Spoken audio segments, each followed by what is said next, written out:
Well, at least we've got it all figured out. Jake Fromm was the problem with the Dawgs in 2019. Stop me if you think I sound like a moron, because I do. Dean Legge from Dog Post, making you a smarter Georgia fan. This is what we do. We cannot help ourselves.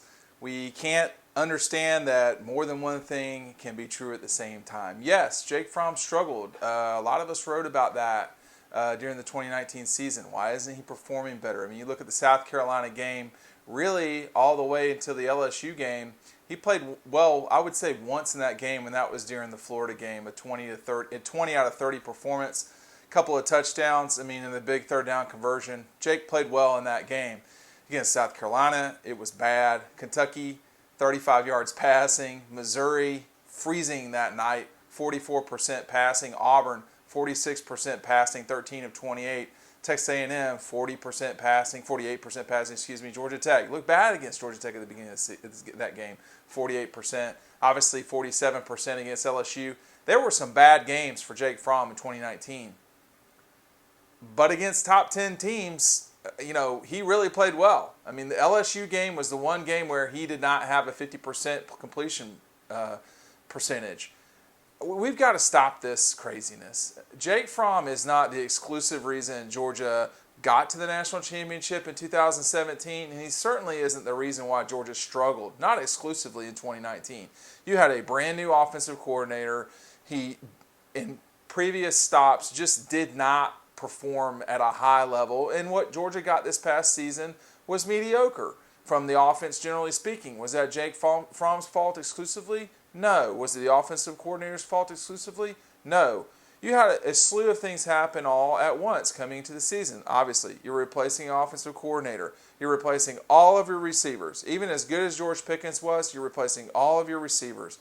Needless to say, injuries became a problem by the end of the year. That doesn't explain why Jake regressed, and Jake did regress. But that he went in the 5th round, that doesn't show or prove anything. I mean, plenty of us had been writing, hey, what's the deal here about Jake Fromm during the season. After this, before the South Carolina game, 65%, 91%, 77%, 77% again, 83%. That's how he was, performing. And then against, after Carolina and on, he struggled. There's no question. But again, if you don't have Jake Fromm against Notre Dame, the Gators, and Baylor, those are all top 10 matchups. Georgia goes 3-1 in those games, okay, against top 10 teams. Do you really have a good season? So I know this is YouTube, and I understand that sort of critical thinking is not always a part of what we do in media as human beings, and certainly not on places like YouTube and social media. But let's kind of relax the Jake Fromm hate here coming out of the season. It's gotten out of control. I don't think it was crazy that he went in the 5th round. I think that's where he was slotted, frankly. I mean, a lot of teams passed on him multiple times until the Bills took him.